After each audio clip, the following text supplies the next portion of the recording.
Welcome, welcome, yogis. Now, so far we have taken up 28 sutras. 28th sutra was Japa Tadatha Bhavanam. Japa is constant recitation. Continuously, when we recite a mantra along with its meaning, because we are limited in our capacities as of now. For sure, we are not having that right mind, the correct tonality of mind to perceive the reality as it exists. All right.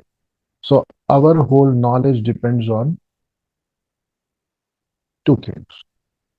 Pratyaksha means direct experience with what little capacities or limited capacities we have gotten, with the kind of a disturbed mind, colored mind, we color the perception. Further, since mind is also experiencing its limitedness in the sense the mind has not been evolved or taken to that state where mind starts functioning in its 100% efficiency and does its job, whatever is supposed to do. So the character of mind has been a challenge, and the character of mind has changed over lifetimes.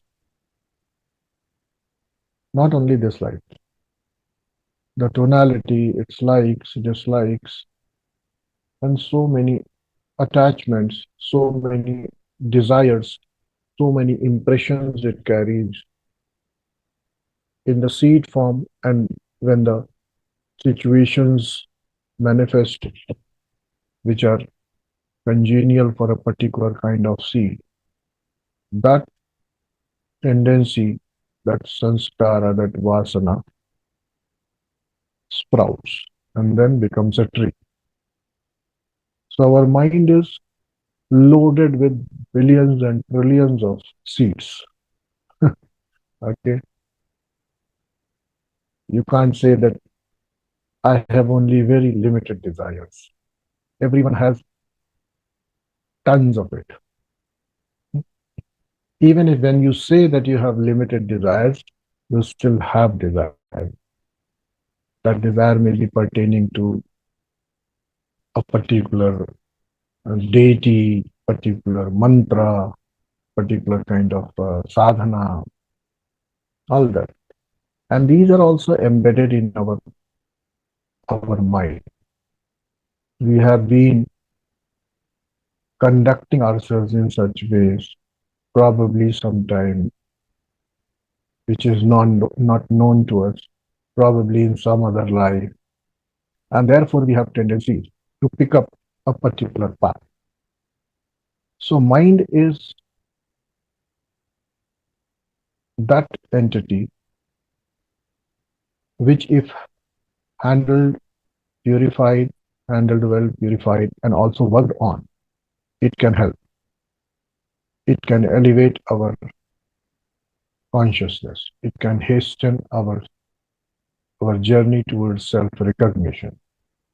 It can boost our enthusiasm, right? It can do all that, all that. If this mind has been worked on, see, the problem with ordinary people like us is that we work by the mind.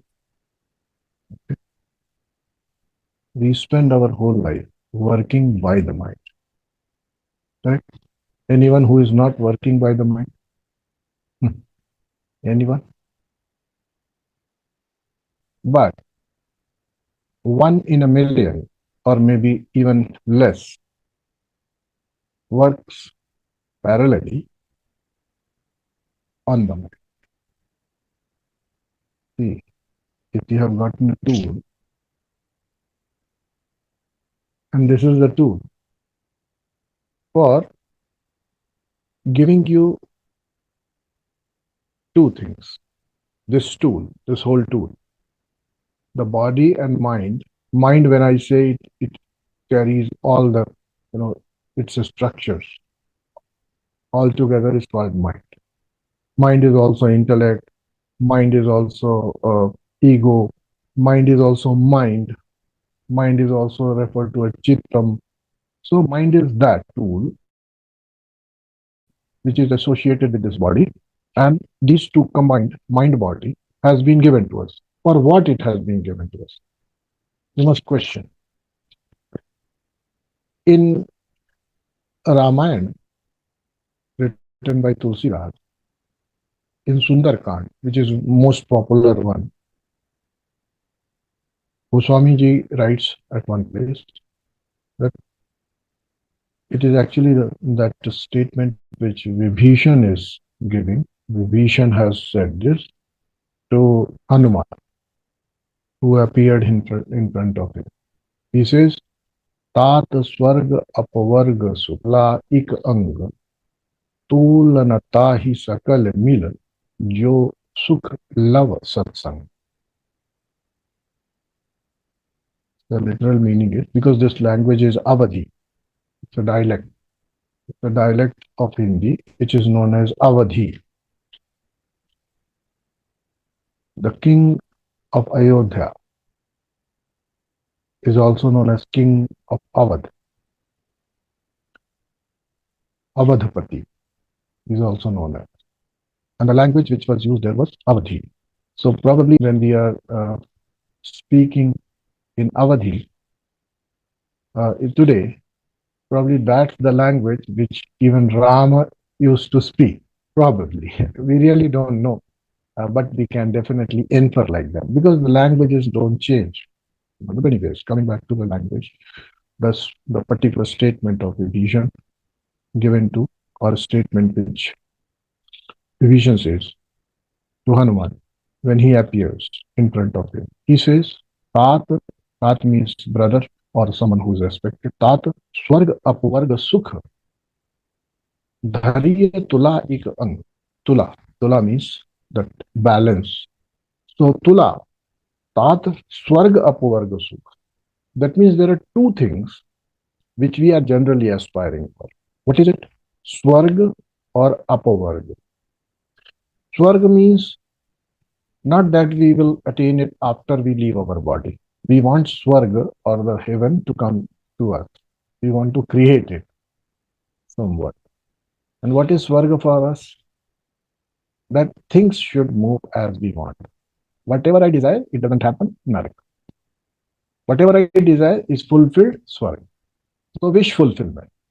Swarga is nothing but wish fulfillment. And that is why in our Puranas, it is said that in Swarg there is a tree which is known as Kalpavriksha. It's a wish granting tree, under which, if you make a wish, it is fulfilled. This is your Swarg. The same Swarg, the same heaven, the same wish fulfilling spree, you want uninterruptedly to happen in this life where you're living. Swarg. Then comes apavarga. Apavarga is that you want freedom from this world. Moksha. Okay. This too some people want. Moksha means shanti, anand, freedom from burden of life, living in this world without any trouble. And Vibhishan makes a very contrasting statement. He says, Swarg, Apvarg, both, you put it on one pan of the balance, it cannot overweigh if you put a moment's satsang on the other side. You see, whatever joy you are going to receive in the swarga or even in mukti, let me tell you, as per the commentary of masters of Sankhya philosophy, because Sankhya philosophy is the basis of yoga. Ishvara will remain separate, Jiva will remain separate. By the way, Jiva will never liberate completely, ever. This is Sankhya philosophy, which means Jiva will be granted mukti. Mukti means you will not come to body, right? You will stay without any trouble of the body. And also, of course, because you have attained so much dispassion for this life, that you will not have any problems, negativity in the life, whatever life you have. And you will continue to be in that state of mukti, as per Sankhya philosophy, till this kalpa ends. When the kalpa ends, that means the creation ceases to roll back and it comes to Ishvara, then all the jivas also get almost kind of annihilated. But remember, their karmic residues are still with Ishvara. Even after Kalpa, when the Srishti, this creation will happen again, all the jivas, based on their residual karmas, they will be again granted the life. In this philosophy, in that creation process, those jivas who have attained lot of good karma, balance is very high. They're billionaires of the good kind of highest of the pure. We are pure, but not as pure as Ishvara. Klesha karma vipaka ashaya aparamrishta. Purusha vishesh Ishvara. So he is vishesh. He is not touched by anything. But we are. If you just evaluate your one day, whatever you have thought mentally, whatever you have done, whatever way you have reacted, whatever you have killed so many people during this 8 hours, how many people you have slapped, how many people you have actually tortured in your mind. Look at it. If all that is counted, billions and billions of lifetime are not sufficient to undo that. This is not. Because whatever we do through speech, through mind, and through body, that is karma. And if karma has to give you its fruit, think about it. How many lifetimes you'll require to get the fruit of this karma? So this way, in Sankhya philosophy, Jiva literally never liberates in a way. Liberation does happen, but for you, for any aspirant who has aspired for mukti or apavarga, here let us treat as apavarga, then if both are given, swarga and apavarga both, then that is not equivalent to one moment, one lava. Lava is the, if you go back to Indian system of timekeeping, then you will come with this word, lava. Nimisha. Nimish means the time taken for one blink of your eye. This is what nimisham. Only one. So just a moment. That means just a moment. Okay. So he says that if all the time in the Srishti is supposed to be rolled out, for people who has attained liberation, the jivas who have attained liberation, they will not be bound by this, the process of janma, mrityu, birth and death and coming here, suffering, all that, old age, diseases, nothing. They are just liberated. So they are in experience of Ishvara. They cannot become Ishvara, by the way. As per this philosophy, Jiva can never become one with Ishvara. Okay? So if yoga is defined somewhere as that Atma ka Paramatma se milan, to ye gadbad hai. This is not true. Yoga is not that. Patanjali has said, what is yoga? I'll tell you.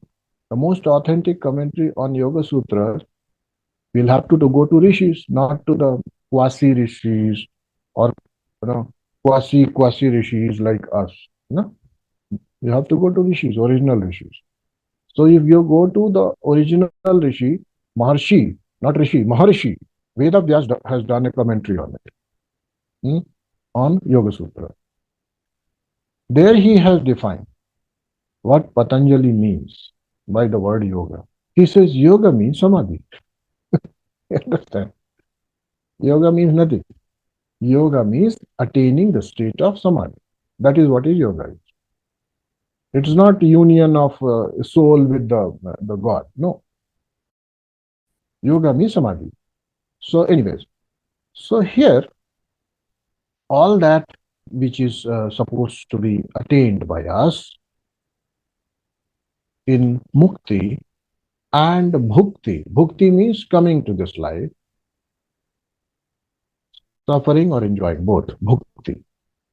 We use this term very, very, it is a rampant uses. For example, we'll say it is a Hindi word, Sanskrit word. We have to use a Hindi or Sanskrit statement or sentence to be able to give you the real understanding of this bhukti or bhoga. People say, कितने अच्छे इसके कर्म हैं, क्या सुख भोग रहा है. Bhog, bhukti. And then in the same breath, for some time, when he will pass through a difficult phase, कोई ना कोई तो इसने बुरे कर्म किए होंगे, तभी तो इतना दुख भोग रहा है. See, bhog is both. Understand? Bhukti does not mean that it's a hunky-dory situation for us. Everything moving as per our philosophy of swarga. No. Bhukti means, bhoga means, sukha, dukkha together. Okay? So, bhukti, this body is given to us. I was on the point why this body and mind has been given to us. This body and mind has been given to us as per the philosophy of yoga to go through the process, inevitable process of bhukti, because the law of karma prevails. Second, to also equip yourself, develop yourself, empower yourself, cleanse yourself,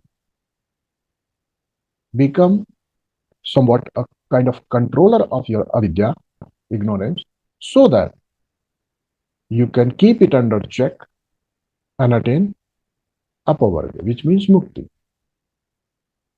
So for a jiva, individual soul, or purusha, mukti is only for the time being. Please understand, in the yogi philosophy, it's only for the time being. You will remain free or mukta or enjoyer of apavarga only till this creation lasts. Again, you'll come back, again, depending on your karma, depending on this, you will be given again the opportunity to further do it. And in this process of creation, it is also stated there that those who have high bank balance of good karma, they are very pure. Purest of the impures are, right? Not equivalent to Ishvara, of course, but purest of the pure, let's say. Those purest of the pures are given birth first. They are given birth first. But for them, it is direct download. They are called Ionija. They don't require a mother and father. They don't require genetic parents for them. They don't require this body. So they are born, and they are born in astral directly. So they are free. You understand? For the whole kalpa, again, they are free, kind of. Right? Narayan. Who is that? Manasputra Brahma. Okay? So next lifetime, if you want to become a Narad, next kalpa, if you want to become Narad, as per this philosophy, and that is why I say there is a clash of philosophy. If we get deeper into this philosophical understanding of yoga, you'll say, nahi padna, I don't want to. Because the other day you were saying you can be free. Now you're telling nobody can ever get free. The other day you were saying Aham Brahmasmi. Now you're saying na, Jiva to Jiva hi hai bhai. Huh? So this is the clash of philosophies. However, if you look deeper, perspective of a teacher, you'll say, so far so good. At least this much you can attain. At least this much is your growth. From the body you can move to a bodiless state. From bhukti, you can move to apavarga. Hmm? All that. But anyways, let us not place exorbitant goals in front of us. अपवर्ग, who knows? अभी यहाँ का तो स्वर्ग create करें. Let us do something about it. कौन अपवर्ग के चक्कर में पड़े? इस भुक्ति को थोड़ा मॉड्यूलेट करें, थोड़ा कंट्रोल करें. इस भुक्ति के प्रोसेस को थोड़ा कंट्रोल करें. To come in the position of controller, little bit, gain that much commitment, kind of to yourself. You must give yourself this commitment. At least I will try to control this life. Forget about mukti. And all your problems are about your past lives. Problems about mukti. Think about it. It's not your problem. Let me tell you honestly. Yesterday we were studying Saundarya Lahari. And I said, there is this particular drishti or gaze of Devi. When it comes, everything moves so smoothly. Everything. Life, it's a free flow. It's a free run for you. What happens there? Think about it. If life becomes like that, do you ever remember that you want mukti from this life? Mukti is only a temporary aspiration. Till the time you're suffering, right? If there is no suffering, probably you will not want mukti also. But if you are wise enough, if you are open enough, you will see that, yeah, while the body, this physical apparatus supports it, it's good to be here. But what happens when it becomes weak, it becomes sick? That's a natural thing. Any body will go through that, right? So having body itself is the suffering. I did mention it, that in the old age, this body itself becomes a suffering. The body which you thought is an instrument or a tool for you to enjoy this life, this itself becomes a suffering. Carrying the body itself is a burden. Have you not seen people who are bedridden? Have you not seen people who have become so fragile, so weak, that they need to be cared for all the time? And if you can live your life even without that, old age is inevitable. And old age is a burden of body on your consciousness, on your being, on your prana, on your chetana. So that way, if you look at this system, then it has its uses, right? Only thing that we need not get into the details of whether we will be mukta for this lifetime, this kalpa, or for the all the kalpas to come. But we will be free from the suffering. Sufferings which are definitely associated with body. Ajay, tell me, if you had been given this opportunity that from now onwards, you will not be required to feed yourself, clean yourself, heal yourself, cure yourself, no water needed, no food needed, no earning needed. Suppose that kind of a state is given to you and you can enjoy everything, then will you want mukti? Any further mukti? This is what I wanted, you'll say. No problems, no responsibilities of this life, no sufferings associated with being present. And if I know how to conduct, if I know how to operate well in my inner space, which is called mind, life will be good. This today's yoga has become body-centric. That's the problem. It has to be antahkarana-centric. It has to be chittam-centric. It has to be mind-centric. It has to be intellect-centric. This is what Patanjali is actually referring to. So it's tad japa tad artha bhavana. For what all? For what all he's saying that? Does he mean to say that when you do japa, you will always remain young? Does he mean to say that you will have the capacities to like a lion?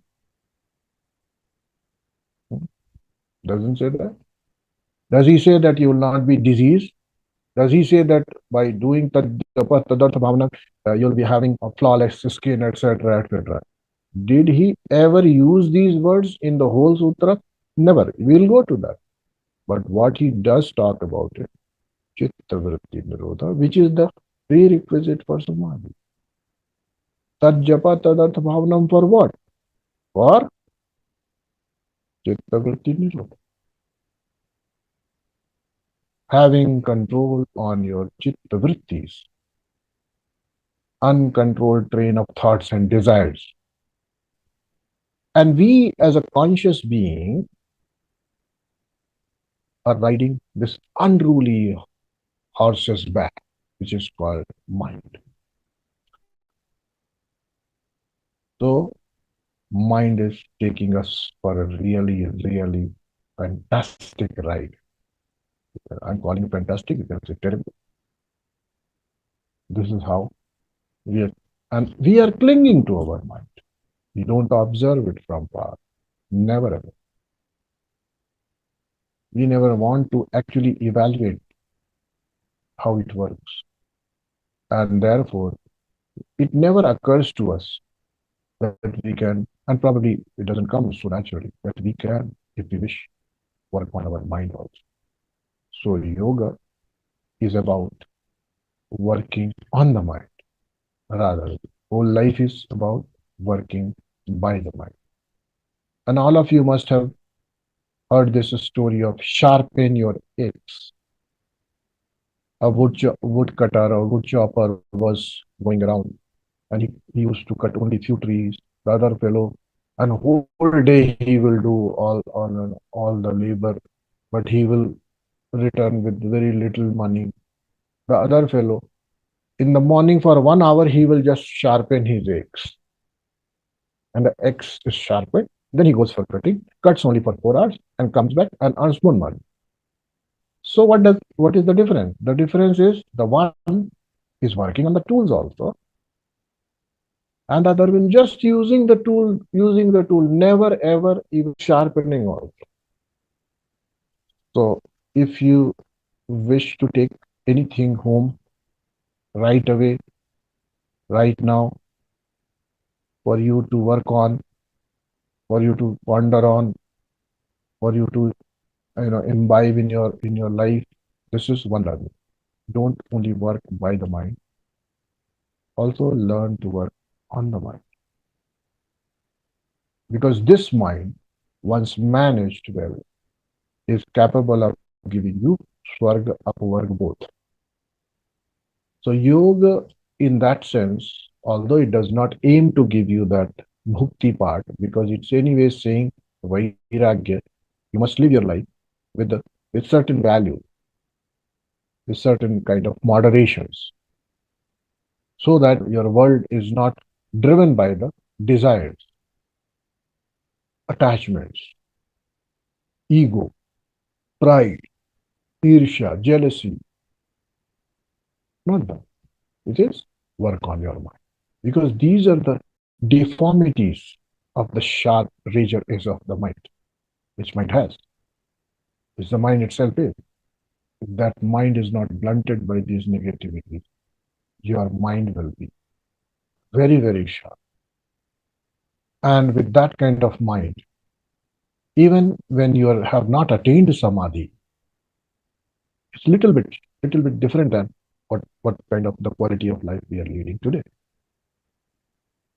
Manage your mind, work on your mind. This is what yoga is teaching. So even if you don't arrive at the apavarga level, at least this bhukti will become a very smooth process to you. And with this sharpened edge of the mind, with this sharpened sword of the mind, you're able to cut through all the weeds of this life, all the difficult situations. So, although that is not the goal of yoga, but if you ask me, Patanjali says, yes, it is also the goal of yoga. Where did we discuss that? We discussed in that sutra where he actually mentions vrittaya panchatayah, lishta, lishta. Which means what? If you have a life which is miserable, if you have a life which is unresolved, if you have a life which is kind of has gone haywire, which is life unstructured, if you have life unplanned, if you have a life which is exorbitantly living in imagination without getting being rooted in the realities of your life and your own being and your own capacities and your skills, your own situation, whatever, will you not be bumping against so many difficulties, so many negative things? They will. Definitely you will. And with those kind of challenges, the vrittis which you gain, vrittis which you encounter, they're called klishta vritti. When you fail, do you feel really positive at your heart? No. Klishta vritti. When you succeed, it is aklishta vritti. So first we have to move from klishta to aklishta, from difficult, cumbersome, painful, the suffering causing activities to that. How is that possible? Only by working on the mind. So tajjapa tadartha bhavanam tasya vachaka pranavaha etc. etc. What is it for? It's only for working on the mind. Our goal is not to attain apavarg, at least for now. At least let us straighten our life. Let us create such a quality of mind, such convictions which are needed, certain principles which we have to apply, learn about them, and remain free. Attain that kind of freedom. So, here in this world, what I expect, or probably you would also be expecting from yourself, that in this world, all you need is freedom. Freedom to choose, freedom to grab, freedom to drop, freedom to begin, freedom to end. Understand? If you know, I have begun, I can't end, it's not freedom. You live in this freedom. It does not mean that you will not follow any of the internal rules of the happiness and peace. You will. It can come to you only when you have created some sort of dispassion, little bit of dispassion in your life. With that kind of dispassion, which is essential ingredient of working on the mind, these capacities will come to you. Without creating too much trouble for yourself and others, you can definitely enjoy the freedom, which is your birthright. So, this is our goal. Tad Japa Tadartha Bhavanam is also one of the means. Earlier, Patanjali said, Abhyasa Vairagya Abhyam Nirodha. You have to do a lot of abhyas, you have to do a lot of practice. Practice of what? You did not ask. Practice of what? Abhyas. Okay, I'll sit. I'll sit. I'll sit on my mat. I'll sit on my chair. I'll sit with the Jnana Mudra. That's not.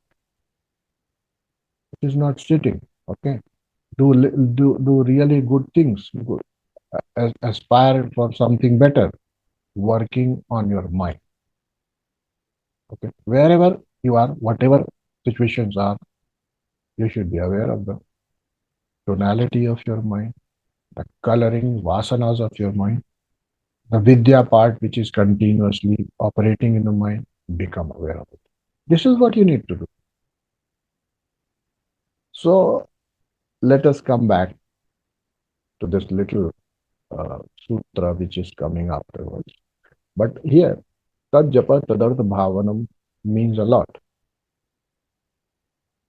It is about changing the tonality of your mind. Tad japa. Whose japa you are doing? You are doing japa of Ishvara, right? Ishvara. How you are doing in the system? It is by pranava, omkara. By pranava, you mean what?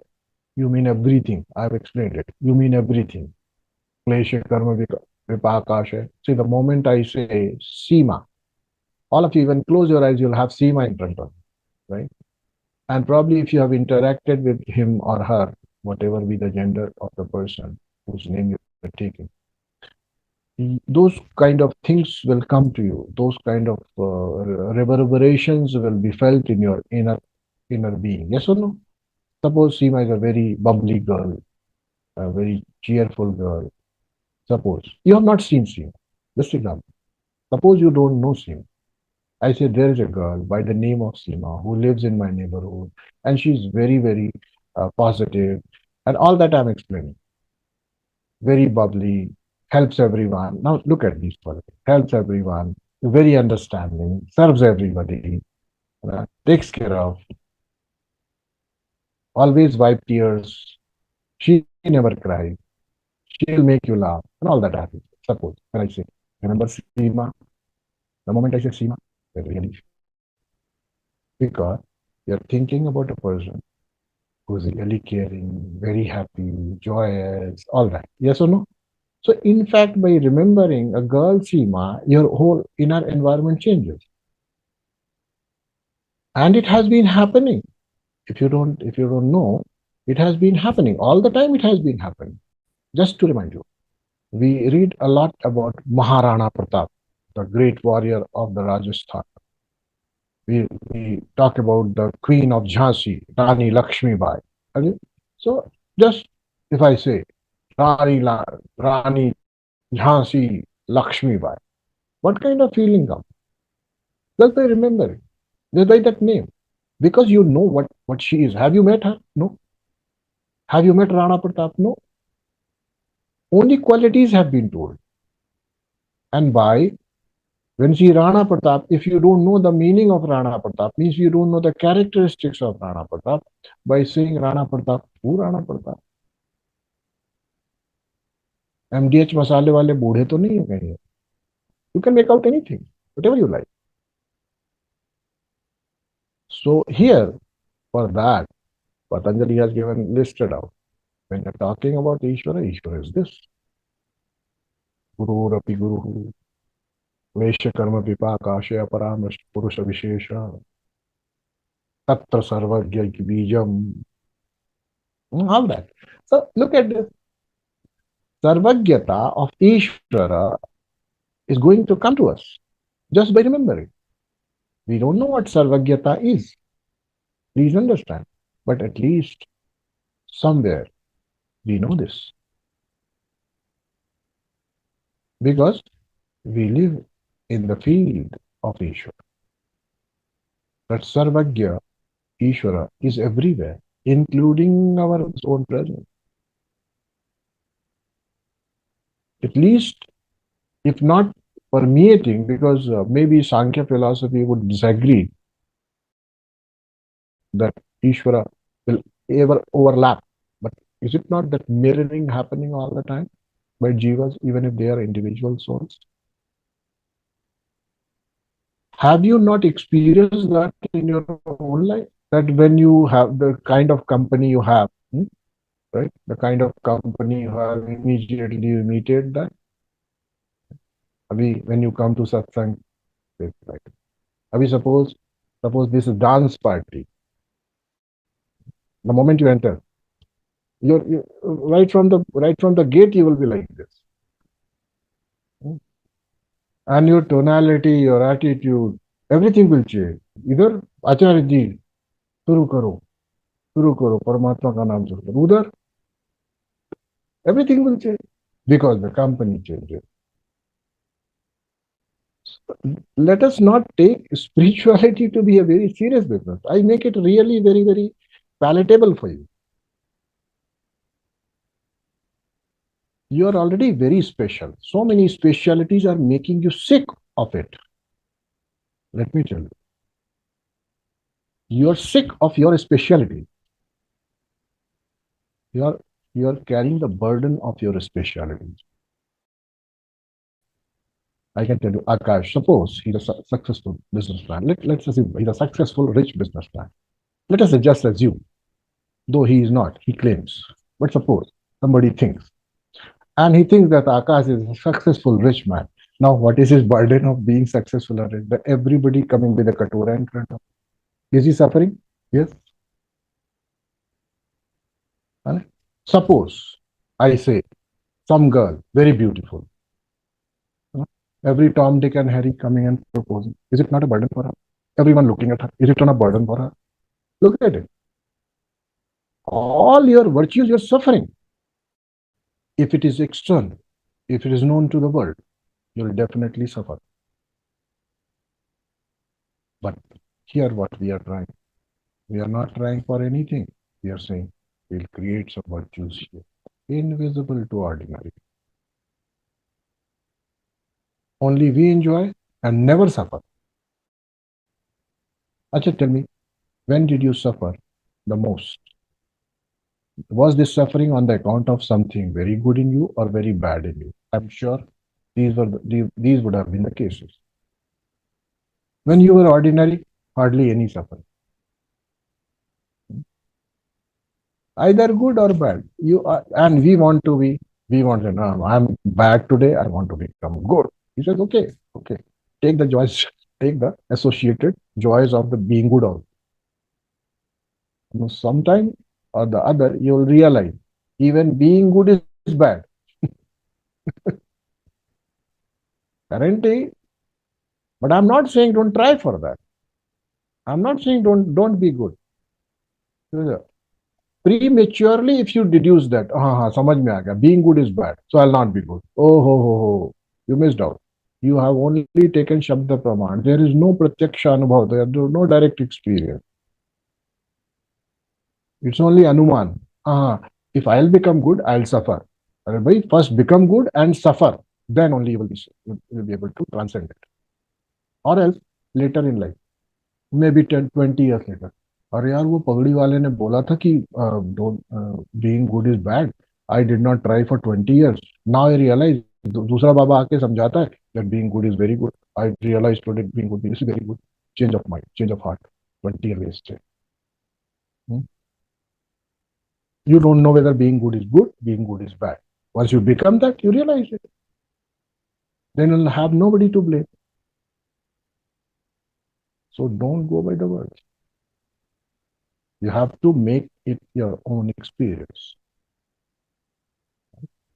So these are the things which Ishvara is. And once these things are enlisted, and as you do the Japa, you do the chanting of that name of Ishvara.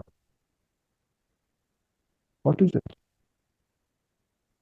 You immediately start reverberating with the vibes of such an entity about which the remembrance is happening. Such things happen so often in our life. If you have in your life, suppose, very helping. And just give him a name, give her a name. And with that name itself, so much value gets associated. So much good feelings get associated. That if we have anybody else coming to us and we get acquainted with such a person and say, who are you? What is your name? And suppose the same name is told, immediately you'll expect that person to be that good. Okay? Only because the name, understand? So when we say tat tasya vachakah pranavah, the name of Ishvara is Pranav. And the moment we are in the remembrance of that name, as the name we chant, it also falls on our ears. And as we hear that, we start remembering. And remembering means actually being that. If you can't really in your life, you can never be bad if you're thinking about good people all the time. You can never be bad. You can never be cruel if you're thinking and just contemplating on the qualities of compassionate people. How can you be? It's just not possible. So think about the yogis who are engaged in that kind of japa of name of Ishvara. So this is what is actually being aimed at by the pranava chanting or omkar chanting, because om, as per this philosophy of yoga, is the name of Ishvara. You did not know about Ishvara? Patanjali tells who is Ishvara. And once you know who the Ishvara is, then of course, whenever that name will fall on your ears, you will remember all those qualities which have been associated with Ishvara. So this is how we grow. This is how we take charge of our mind. This is how we start working on our mind. If you ask me, what is yoga? Yoga is, in a nutshell, it's working on the mind. Because all our life, we only engage in working by the mind without caring that this mind is capable of giving us both swarga, which means creating goodness of life, and apavarg, giving us freedom from the so-called miseries of life. All right. So 28th sutra we are done. We'll try to at least just begin the 29th sutra of the Patanjali. Tata. Tata means from that. And pratyak chetana. Pratyak means inner. You see, from word pratyak comes pratyaksha. Pratyak word means inner. And pratyaksha is something which is internally experienced. The word pratyaksha comes from this pratyak. Pratyak means inner. So anything which was lying outside of your experience has become inner thing for you. It has come to the part of your inner experience. That is when it becomes pratyaksha. Tata, from that, pratyak chetana. Chetana means consciousness, inner consciousness. And adigamo.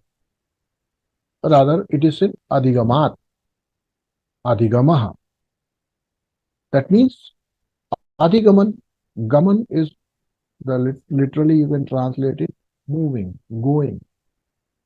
Adigaman means here the result of gaman, result of moving. What is the result of moving? Why do you want to move? Question it. Why do you want to move? Why are you moving? So always you are moving for some attainment. There is this Sanskrit saying which says yatah gati tatah prapti. Okay? Wherever there is movement, there is this attainment. Without attainment, no prapti, no attainment comes. So adigama. Adigama means this moves in the direction for what? For attainment. So it is being translated as attainment. What it attains actually by this process, it says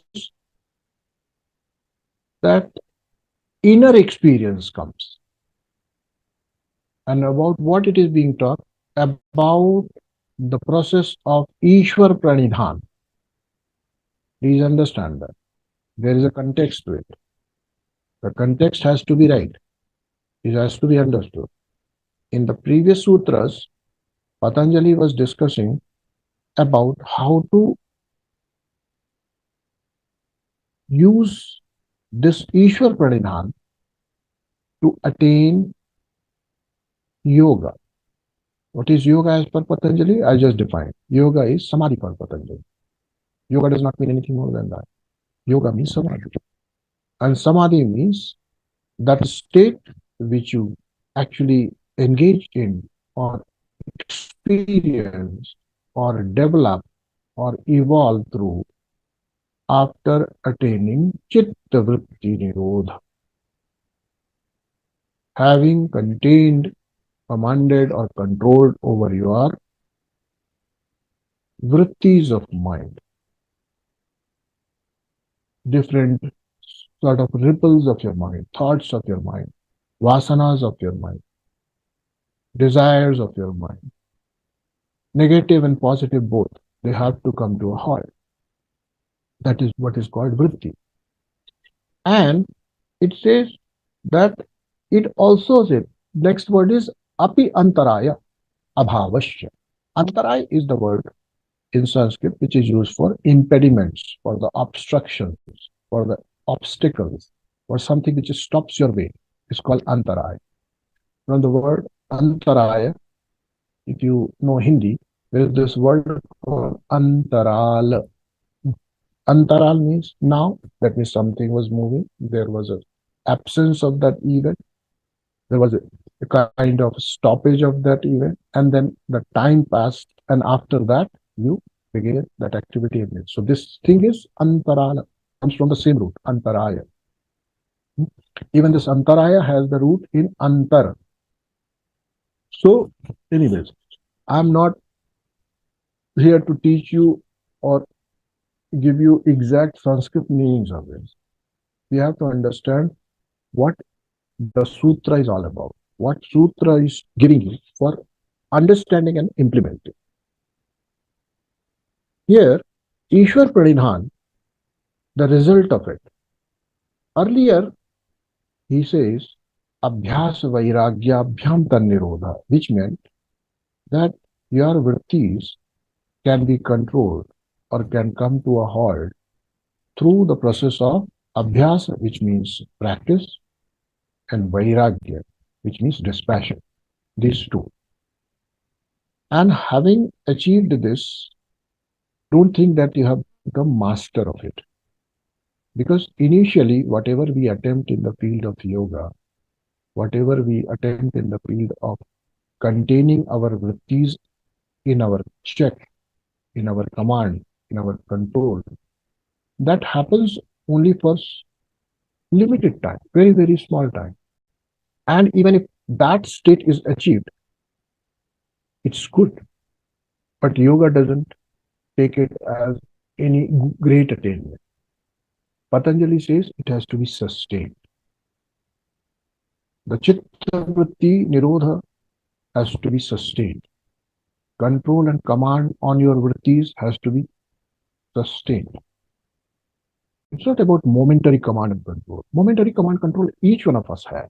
If I can ask you right now, right here, for 3 to 4 seconds, you can have that kind of state. Even now, if I ask you to do that, I'll just show it to you. Follow my command. I'm just giving you this command. Follow my command. Give a command to yourself. To yourself means to your mind. Say to your mind, stop.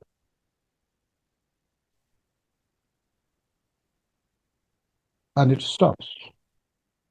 But for how long? That's the question. Does it or not? It says stop means it stops. It follows. But how long? Not for long. And therefore, when Patanjali says with abhyasa and vairagya, you can stop your mind. You can put your command and control on the vrittis. You need further more tools, more techniques, more catalysts to further strengthen this process, further augment this process, further help you in this process so that this duration is prolonged. And in that series of things what you can do, he picks up this topic of Ishwar Pranidhan. Defining who the Ishvara is, now he's talking about the fruits of it. After having done Ishwar Pranidhan, what do you get? And in this sutra, Patanjali is actually describing all that. What is the attainment after having done Ishwar Pranidhan, even if it is done for some time, if it succeeds in giving you that result, the result Patanjali is sharing with you. If it is giving you these results, infer that Ishwar Pranidhan was a bit of success.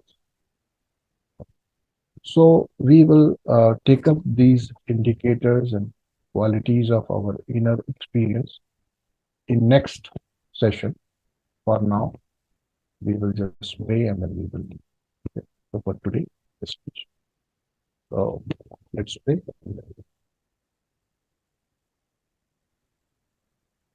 Om सर्वे भवन्तु सुखिनः सर्वे सन्तु निरामयाः सर्वे भद्राणि पश्यन्तु मा कश्चित् दुःखभाग् भवेत् ॐ शान्तिः शान्तिः शान्तिः ॐ शिवः